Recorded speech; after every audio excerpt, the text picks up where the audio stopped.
Um, so good evening, Madam Chair and committee members. Welcome to the meeting. We do have the live stream up and running now. So I'm just going to run through the list of participants that we have with us. So I confirm with Allison here now, we do have quorum. And all committee members are present with the exception of Councillor Bohm, who sent his regrets, as well as Charles Foreman is not with us at the moment. So staff present with us tonight is Julie Fawcett, Manager, Marketing and Public Engagement. Elizabeth Fawcett is our host this evening, as well as myself, Julie McCarty-Jansman, Committee Clerk. We have no members of the public with us at the moment. So Madam Chair, I'll turn it over to you to begin the meeting. Thank you. I saw before the meeting we have an addendum to the agenda. So I printed the previous version. So bear with me if I make the mistake, but I believe that Donna Gillespie is not with us tonight. And Megan Knott, that was scheduled for the May meeting, is not attending this meeting either. So we have no delegations.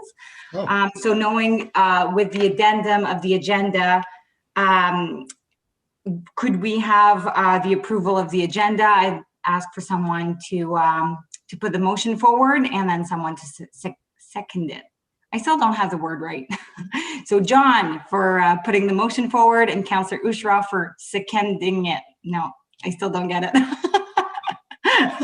If you say it with a French accent, it lends more gravity. Say second. Yeah, exactly. So you'll have to forgive my accent. It seems to be particularly strong tonight. It's all good. Okay, so confirmation of the minutes. So we're going back to the minutes of March 10th, 2021 to be approved. Now that sounds like a while ago. So may I have someone to pass a motion of approval for the minutes? Allison, thank you. And someone to second it? John? Thank you. All those in favor, please show your hand. Thank you. Excellent. Now with practice, I'll get to it.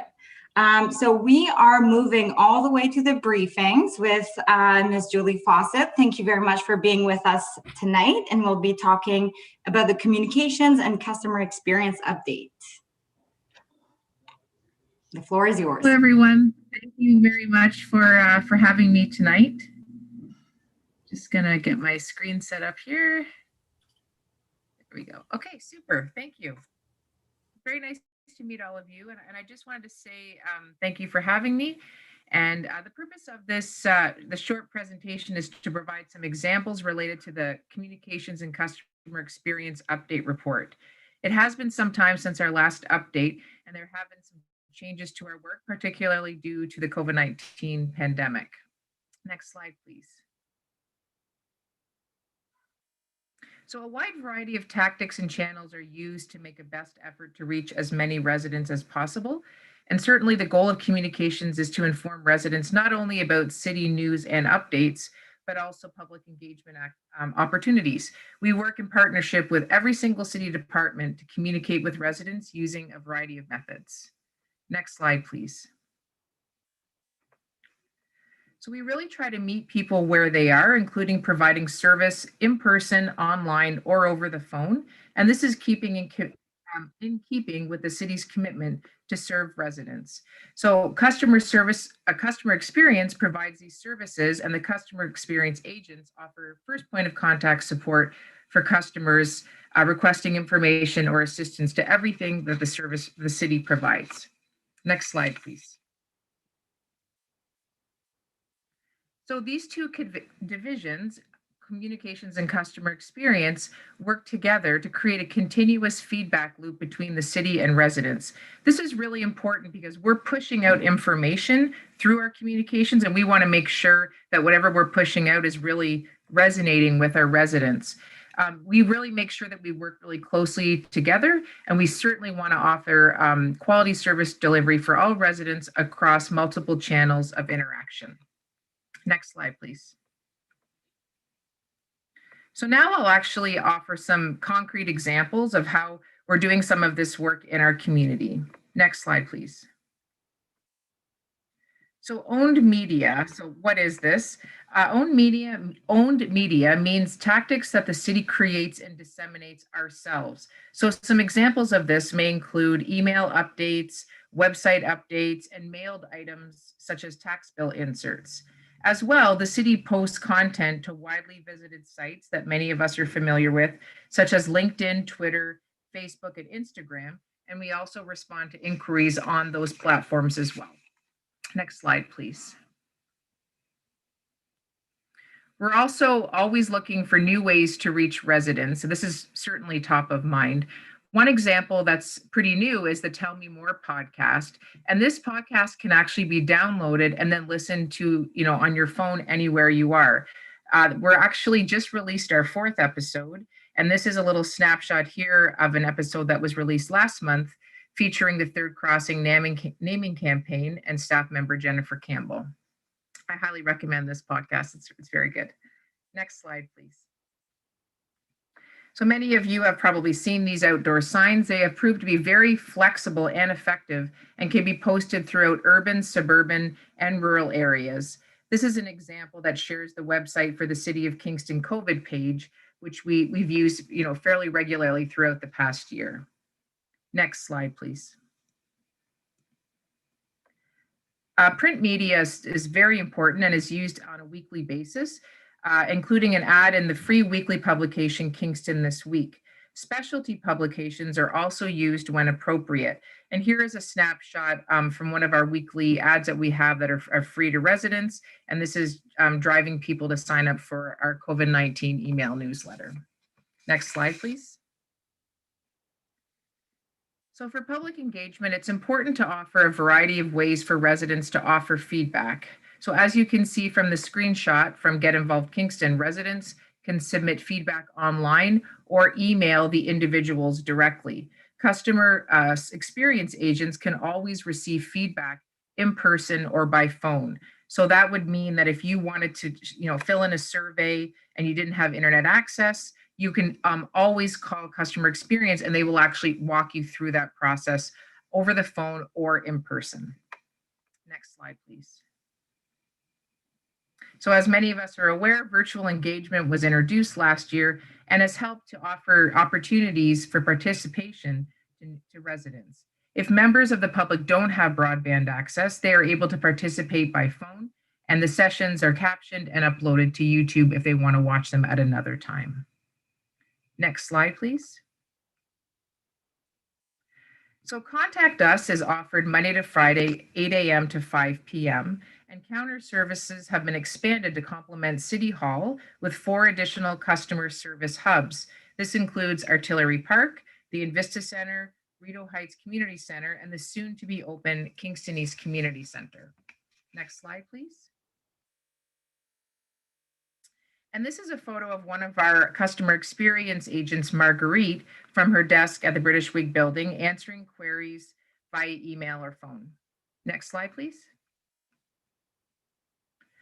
Online service has improved recently with an expanded customer relationship management system, and this centralized place allows self-serve options and a record of interactions with city departments.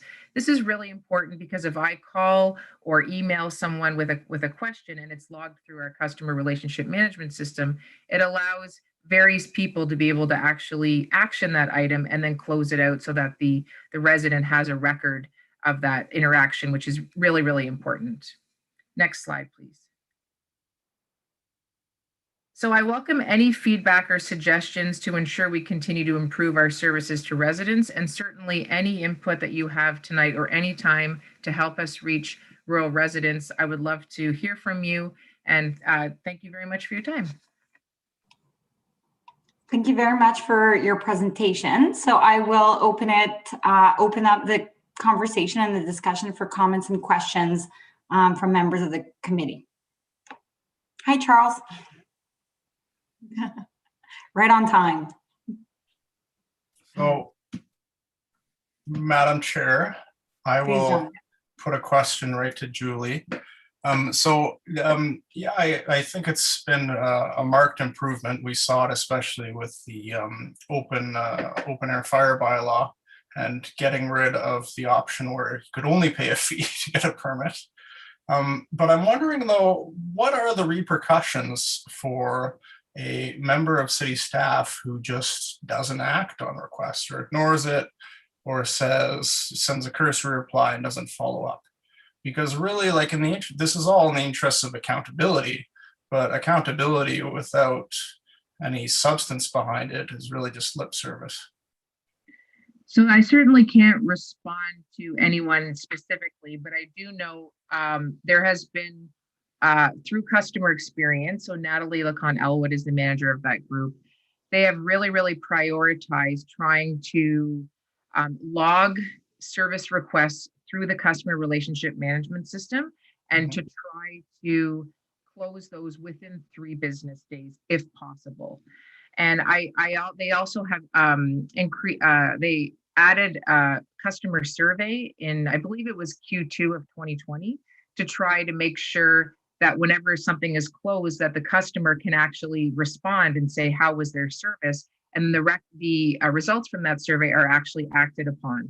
So that survey actually helped, Natalie and her team actually look at actioning some of the challenges. So I can certainly have Natalie provide some of the for this group.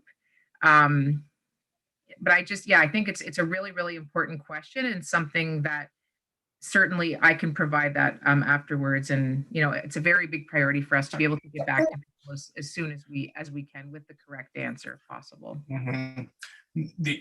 These questions are always shaped by my military experience, where there's a level of anonymity in large organizations. Do you guys have any managerial authority through other departments to recommend disciplinary or administrative measures against employees who just ignore citizens? I'm not aware of how that would work. I can certainly look back to that, but I do know that certainly we try to do our best to get back to individuals, as public servants, we try to get back to people as soon as possible. But again, I can certainly look into that and report back to the committee on, how the operations would work internally. All right, thanks. Thank you. Thank you, John. Yeah, I think that that opens up the conversation around the complaint policy and procedures of the city of Kingston and the absence of a response and the ability to put forward a complaint to some regard. So it opens a conversation in a different sphere. But to me, it led me, and if it's okay that I ask my questions now, because it really builds on that point, John, that you made with your first question, about the business standards and practices in responding to inquiries. And I noted in the report that was written that there is the implementation of a CRM, so a customer relationship management system, which I believe is it's quite a meaningful undertaking. I can anticipate that taking a year to implement. Like, where are you with the implementation of it? How has it been working for you? Because as I understand these type of ERP systems, it can be quite a meaningful undertaking. So, and thank you, Madam Chair. So myself, as the Manager of Marketing and Public Engagement, I have not been responsible for the implementation of the customer relationship management system. It has been part of our department, but certainly one of the main reasons that we had that was in order to have a database where we can actually be able to respond to queries in a more, tracked way and more rapidly and more accurately. So this has been undergone for a few years, and I think it's an ongoing process. I think we're always trying to improve. We're trying to make sure that the self-service portal for individuals is always getting better, and this is certainly a major priority at the city. But I would say certainly from what I've seen is that it's a priority, and the departments are getting on board and doing a really good job in responding to these queries very seriously, because we want to make sure that as customer experience and communications that we can actually provide the correct information to our residents. And it's very important as well to provide, if people aren't comfortable using the self-serve portal, that they are able to go in person to talk to someone obviously depending on guidelines around the pandemic, or that they can call someone and be able to find out, where in the track of their query, when will that actually be answered. So in addition to that CRM, in terms of functionality, I'm wondering, because it is some sort of a database, you have quite knowledgeable information generated through the system, can generate reports. So you're able to see the recurrence of certain requests, for example, through themes or the frequency of certain issues arising with the city.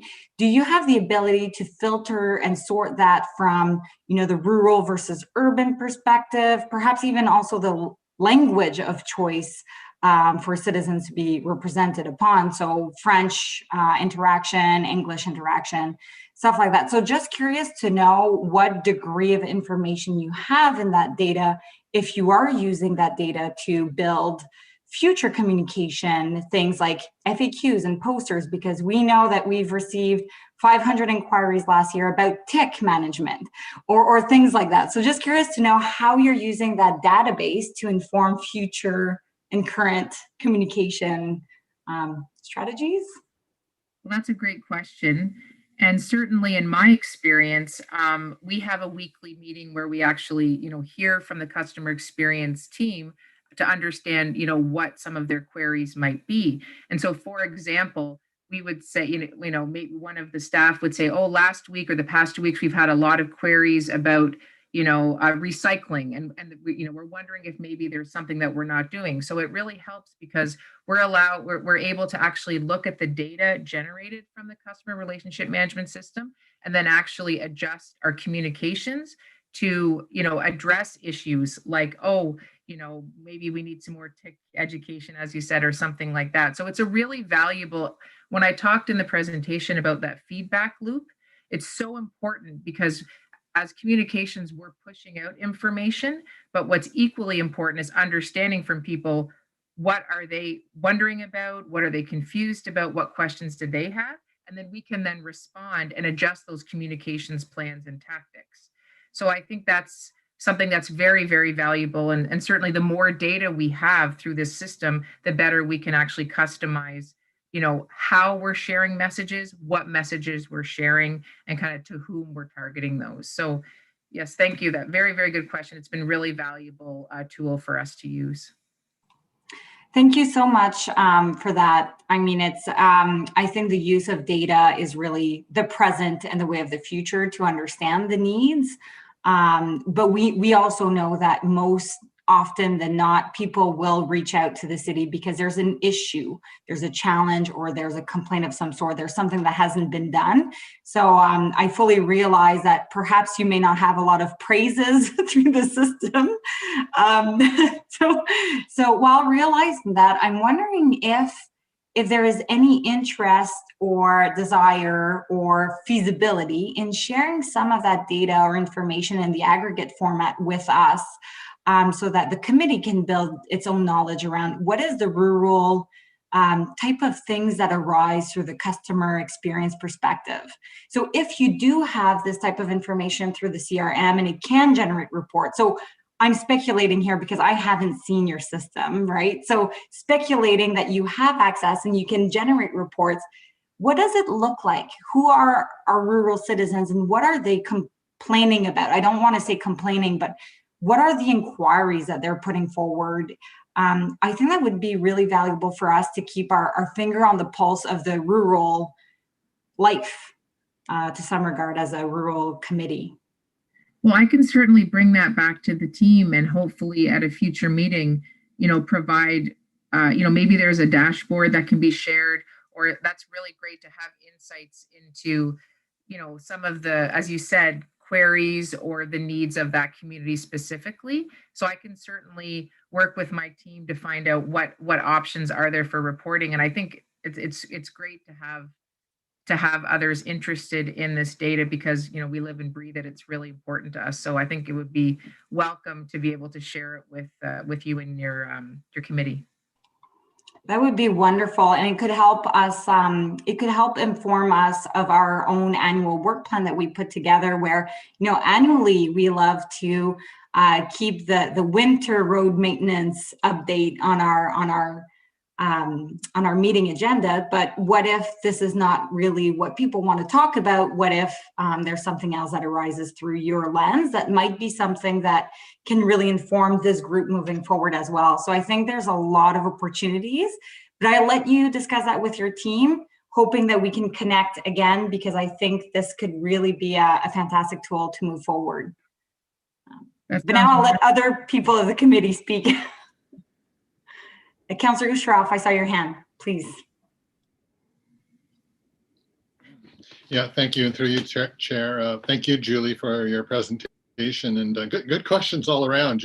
Jose, I think you're reading over my shoulder here or something. Those are great questions because of course, Julie, and as a committee, we obviously have a rural lens here through everything. And I think that through both of my terms so far, that's the biggest challenge is communicating with the rural area, and we have the broadband gap, so and the shortfall of high speed. So it's part of our life, and most of us accept it. But it's obviously really, as Jose has said, what are we learning? What are some of our successes? And how we communicate with the rural community, and obviously the signboards have been something that I have heard anyways. It's still good. You're coming up all the arteries heading north, and every one of them can be covered, and west, east as well. I hope that John sees them on his way home, and also Jose, you head east as well. And so Allison and I see it regularly in Shannon's Corners. Rock Road is Highway 38, and so I think there's a couple more. So I think that's been a success for us. But I think that is, I want to just reiterate Jose's thoughts there. What are we learning, and what are the concerns that you're hearing? So that'll be really good data for us. And what did I write here as you were talking?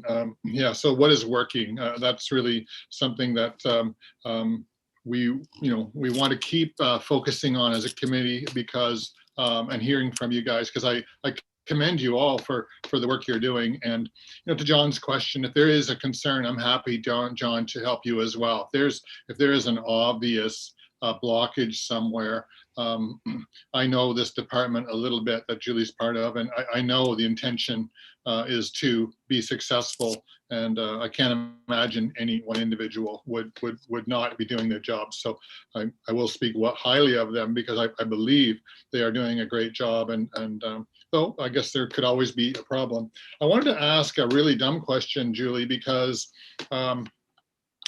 I'm probably your average. I'm not dumb with a computer, but I don't even know where to go if I go on the homepage of the city and find that podcast, for example.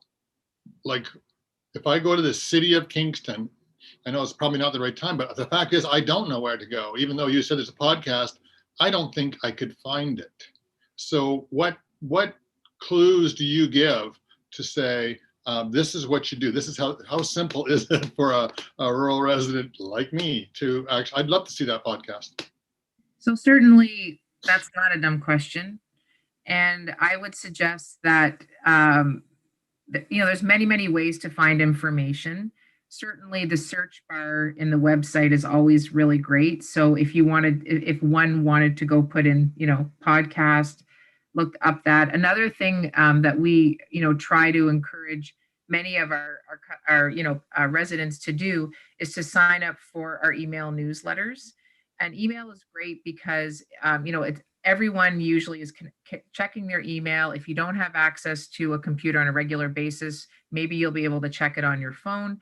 But we have a City Matters email newsletter that goes out every second week. We also have our COVID-19 bulletin that goes out typically every week. So any new news, such as a podcast release or something, would typically be in there.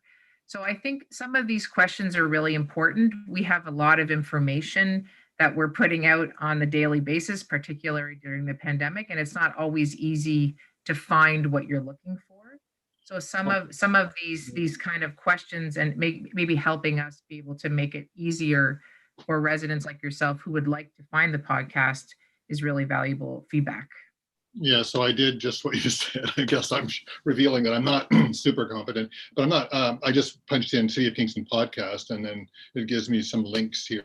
So maybe, but I could not find it just surfing the Kingston site. So okay, I mean, maybe we as that's again some information that we can try to look at. How easy is that? So.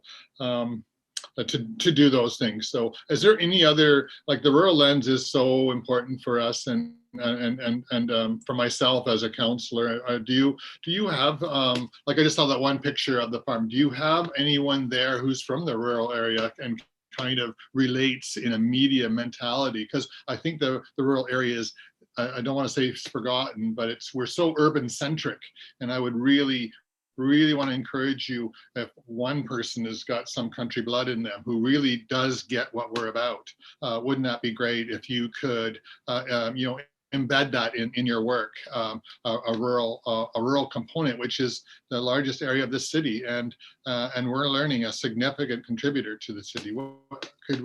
Is there room for more? Well, certainly. So, yeah, I'm from a rural community myself, and we do have at least one individual on our team who lives in rural Kingston as well. It's so valuable, so important to understand. I guess too, I know during the pandemic, it's very challenging when often in rural communities, in-person gatherings are such an important part of kind of who we are, that's really challenging to be able to, if you can't share news with each other in person, how do we do that? Particularly if there's challenges accessing, through broadband. So I agree. I think having someone that can say, oh, I saw a poster, at this grocery store, or, I know there's this event coming up, or maybe we should have a booth at a fair. I think that lens is really important. But I would also say that anytime, if there's an opportunity for us to listen from this group and learn about new opportunities, we're happy to do that. And I know a lot of people who live in the rural Kingston come into town, which is great. But I also want to make sure that we're able to meet people where they are. So I guess I would just kind of leave the door open for any ideas, but to also say that we certainly do have people around the team that understand, some of the advantages of why people, choose to live in rural Kingston. It's pretty great. Yeah, that's great. And so I guess that's what I encourage this committee to really get the right messages to you. If not tonight, then certainly as we move forward, we can always access your email and continue the conversation. But certainly want to encourage, and I know you do, and I want to continue to keep that up, that the rural area is a really important part of the fabric of all that we're doing. Thanks. Perfect. I don't know if any other committee member has any question or comments. Seeing none, I do want to thank you for being with us tonight. Julie, thank you for coming back after the May 26th meeting and for such a rigorous presentation. I can say that I personally really enjoyed the Get Involved page. It makes things so easy to keep, to stay aware of what's going on and what are the projects going on that I would otherwise not be aware of. So I do want to give, that type of feedback of saying, like, for me personally, this has been something that I've found extremely useful. So congratulations for such a successful initiative from my perspective. And I do hope to see you again with a little bit of data and information, if that is at all possible, knowing that we're not looking for praises. We know you're doing a good job and that this is not where we're going to find it. So just knowing kind of what are the things arising that we can keep on our radar so that we can have more discussions around these items and those issues coming up. So typically now we would close the conversation from this briefing, and we would open it up again through the business item to allow members of the public to ask questions. But I don't believe we have any attendees from members of the public. So seeing that, I think this closes the conversation entirely. And so thank you for your presentation. Thank you, Madam Chair. It was a pleasure to meet all of you. Look forward to seeing you again soon. Thank you. So that opens up the conversation perfectly to our Rural Advisory 2020 report card. So we did discuss a little bit of the work plan, where we want to go. So now we're looking in the past, looking backward as what we've accomplished throughout the difficult year of the pandemic. So I believe that this report card, I'm not sure if it's being presented, Elizabeth, or if it's just open for discussion based on the report we've received. Madam Chair, there's no presentation. It's just a summary of, like you said, what the committee accomplished over the last year. So if any committee members have, comments or questions, this would be the time they can ask about it. Perfect. Thank you for confirming that. So that would be page 7 to page 9 of the report. I'm looking at the previous agenda, so my apologies. I might have the pages wrong here in comparison to others, but I can go through the main points of the at the bottom of page 8 of some of the elements that we've encountered in 2020. So we discussed the Smart Kingston update, the Rural Advisory Committee 2020 work plan, the Kingston Solar LP Samsung Renewable Energy Project Community Benefit Program, consultation regarding cultural programming opportunities in rural areas of Kingston, Rural Employment Land Strategy and Economic Recovery Plan update, open air burning proposal, the draft of Rural Kingston Economic Strategy, and the animal bylaw. And so I'm kind of surprised because I might be thinking too much in the past. I recall discussing, the rural road maintenance in the winter and the fall, the brush cutting. I remember some conversations that we had around, what was it? The water flood that was before. So I think I've been here too long. I'm mixing, my memory is getting all confused, but we did tackle on a fair bit in 2019. So seeing these issues, we know, I believe it was 2019, we discussed broadband and we knew we wanted to keep this on our radar. So it is on the outlook for 2021. So yeah. Which Any is, thoughts? and the roads, we did do the roads, you'll say. Roads is always on our agenda, and certainly we have that, yes. Perfect. Yeah, my memory gets all fogged up. I think 2019, 2020 has been a vague memory. For all of us. Agree. Yes, it's been a time warp. So I just want to weigh in on the first bit of the report, really, because I've been, it's been 18 months now since I've been on this committee. And so we've got the Rural Advisory Committee is an advisory committee that reports directly to council. But from what I can tell and what I've experienced so far, it seems that really what we're doing 100% of the time is being reported to by various city departments about various strategies and about various, operational activities they do. And then I note that this summary is addressed to us, the members, from you, Madam Chair. So aside from the fact that we have 2 councillors on the committee to kind of serve as a direct link, do we think that it's possible or advisable, there we go, to send a report to the city council and say, this is what the Rural Advisory Committee advises to the city council concerning the rural area of the city, and do that on an annual basis? That is an excellent point. I think what happened in 2020 was that there were no motions passed to bring items up to council for their discussion and decisions. If there would have been motions, I believe they would have been part of this report. So I think 2020 might have been particular in that sense, where there were, as you mentioned, most of the discussions were, we were reported to, and then we provided questions and feedback, to which point we often ask people to come back, to work a little bit and then come back. So typically things like that might require motions, typically, but we have been so fortunate in that city staff are interested and they always agreed on our invitation. So we didn't have to force their hand with a rigid motion. They were always willing to come back to us. So fortunately for us, it gives a report that doesn't really have that sense or that essence, but it's something that could be. Now I'm inviting Janet to jump in here to know if that is valid at all.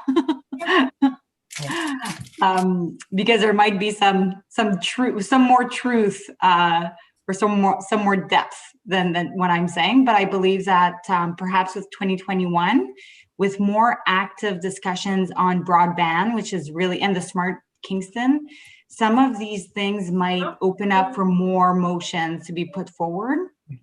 Also knowing if we can come back with data on the customer experience, that might change a little bit of of what we're doing as well. Councillor Usharov, please. Yeah, no, thanks, Josie. I knew you'd do a good job. Well, it's hard, John, to answer. I'm certainly not going to defend what we do. I mean, I think that I don't know if it's been 18 months since we've seen you, but it's really important to know that all of the topics, whether it's Smart Kingston, work plan, the solar, the cultural opportunities, employment, lands, economic strategy, we've had input in it. So it's part of our work plan. And so the role of our committee is to provide that input. And that's why, obviously it's so I think this committee is actually more involved now than it's ever been under Jose's leadership too, and under the current present members. I'm really, really positive about that, and I think that I would like to see it even more. But I'm really excited about what we can do as a committee, and certainly as a representative for the rural area. This is one of my. I wouldn't have to. I'm not sure what it would take for me to miss this meeting, even though I guess I have once. But very rare, because there's so much opportunity. Can we do better as a committee? I think we can.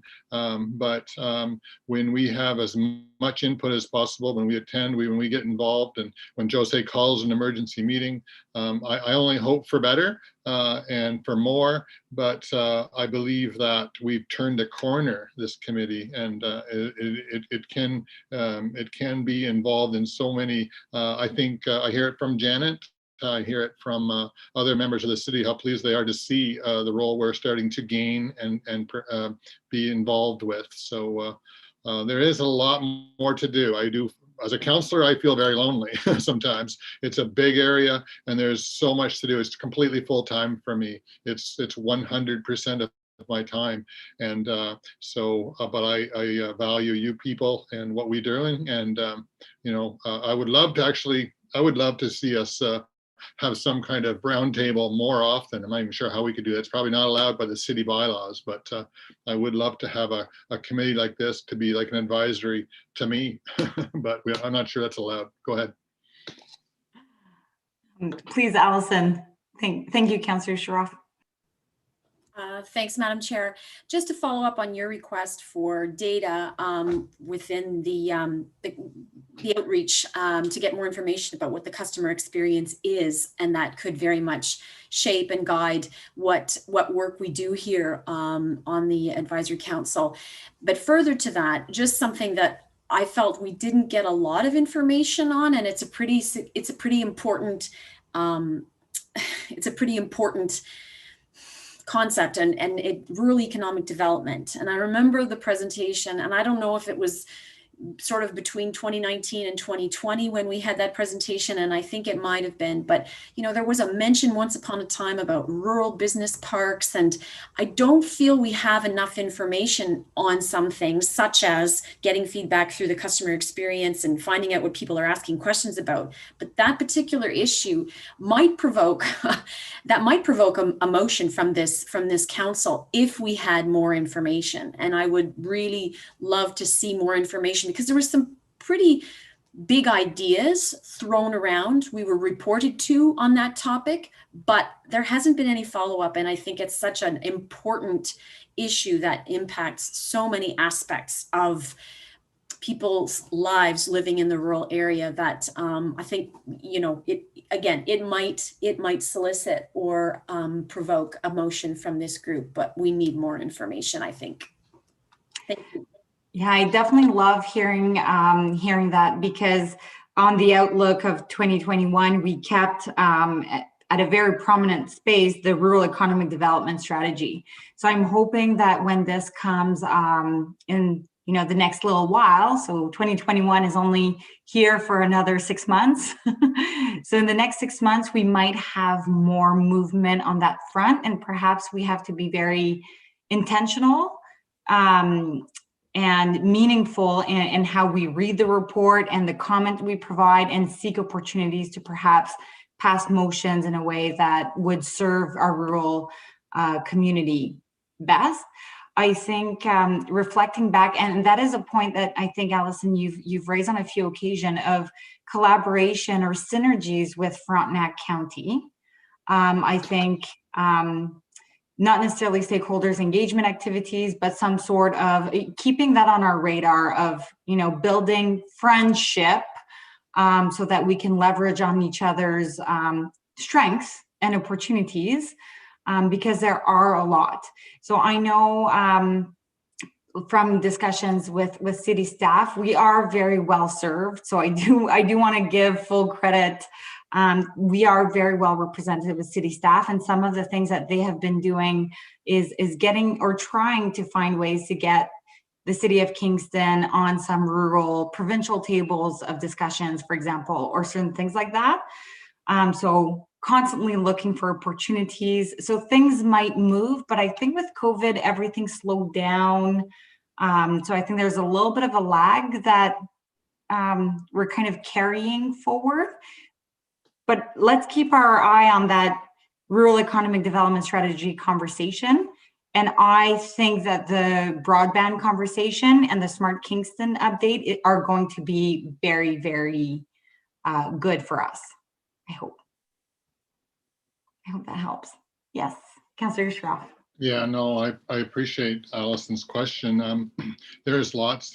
So really what we need to do, and that's our challenge, is that we really only have the moment in time that it's introduced to get a taste of what's going on, and a fulsome discussion is sometimes hard to have. And I agree, but I'm certainly available. I mean, I'd do a town hall on it, on that topic. We did a broadband. I'd do a town hall on rural economic strategy and how we got there, Allison, and what it means, and making sure we understand that it's not a full-blown, there's nothing scary, I believe, within that. I mean, you're part of it. You're an example of rural economic development, your business. So it is so important to me. John's part of it. I'm part of it. Charles is part of it. So I'm certainly but I would like to know how this committee, Jose, how we could keep it on the work platform, so that it comes up again and we can get updates, and then maybe we can have an education time of what, and then we have input too. A director is coming. We're supposed to have a rural economic director of what that, working with innovation part of our Kingston economic development, and then we'll see just where it fits and how it comes together and what it looks like for our community. That's very important, because the unknown can feel, oh, what are we doing, right? But once we are all aware and we're on board